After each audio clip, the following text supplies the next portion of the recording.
God led me into this field. That's the way that I kind of look at it. I sat on an FASD awareness task force, and then we decided that we needed, in New Mexico, we needed to hire a state coordinator to kind of know what's going on with FAS issues in New Mexico. And I'm the original state coordinator, and I've been doing it for 17 years now. I volunteered for every committee that you could think of so that I could start getting my fetal alcoholism agenda on their dockets.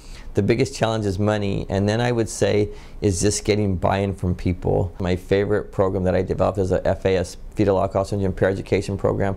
I work with teenage moms that have already had a baby or they're going to have a baby and they're parenting their kids. And I said I need little soldiers to go out there and spread my fetal alcohol syndrome message.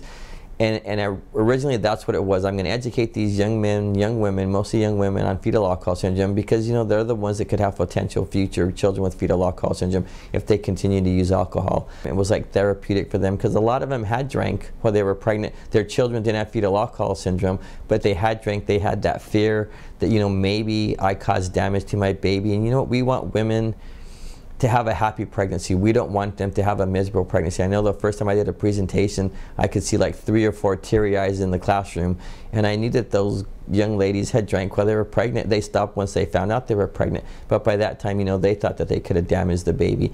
And the reason I do this is I don't want moms to feel bad that they might have caused damage to their baby. If I can eliminate this birth defect, if we can prevent it, we can wipe out a birth defect, and that's kind of what I want to do. But my peer educators are the best. You know, that's been a really, really successful program. And I'll tell you one quick story about my peer education program.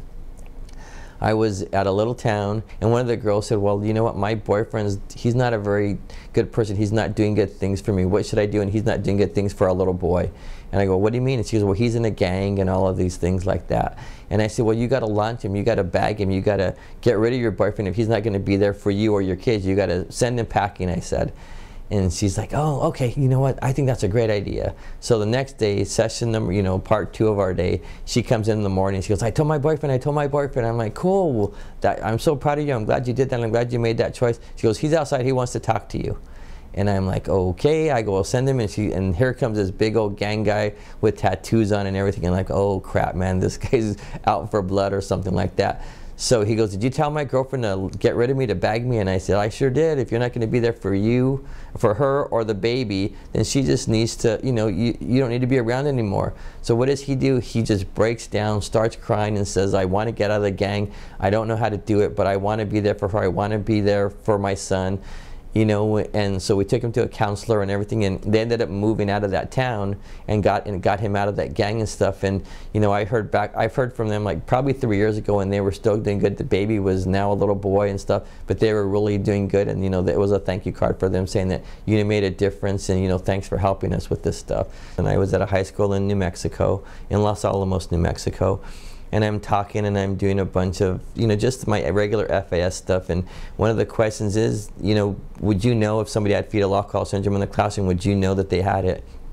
And a couple of boys raised their hand. Yeah, I would know instantly. I would know instantly if somebody had fetal alcohol syndrome. And I said, are you sure you guys would know? And they go, we would know instantly. So this young man raises his hand in the back of the room and he goes, I have fetal alcohol syndrome. And they're like, no, you don't. I've known you since the 5th grade, and you don't have fetal alcohol. He goes, yes, I do have fetal alcohol syndrome, and so does my brother.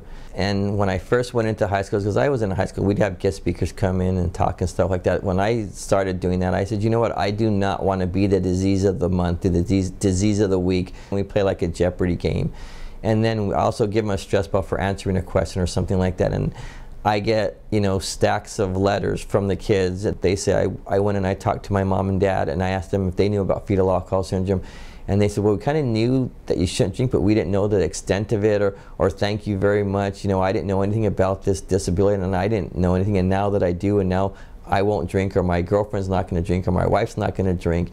You know, and then they write you, well, I'm glad that you didn't suck, you know, that I didn't fall asleep during your presentation. I stayed awake for it. I actually stayed awake for it, so that was really good too. So it's fun talking to the high school kids. And I even had a girl once that named her baby after me because I guess the presentation, the workshop that I did with her made such an impact that she sends me she was pregnant. I said, what are you going to have? And she goes, I'm going to have a little boy. And I'm like, girl, cool. You know, congratulations. Let me know when you have it. So she sends me a little picture. Well, she gave it to the teacher, and the teacher sends it to me.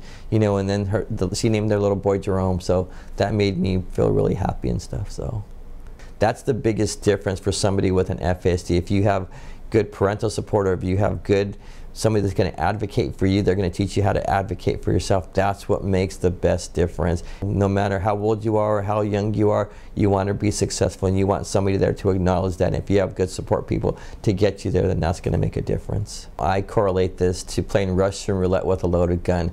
Let's say there's 4 bullets in the chambers and 2 of them are empty. You know, is it worth the risk that you're going to have that drink, you know, and you might hit those 2 chambers that are empty, but is it worth the risk of drinking and maybe causing damage, permanent damage to your baby, just because, you know, you had that one binging for that one weekend or so. So I just tell them, you know what, take a pause from drinking. Don't drink for those 9 months. That's the best thing that you can do if you want a healthy baby. And then you ask them, do you want a healthy baby?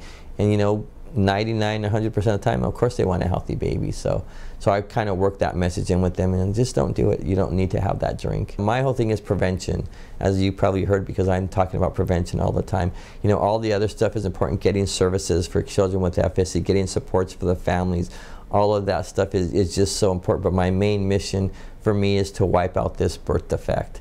You know, like I said, I don't want moms to have to think that they cause damage to their babies. If we can educate people ahead of time, starting from middle school, high school, get that message early so that they know if they start thinking about having a baby that their baby's not going to have fetal alcohol syndrome.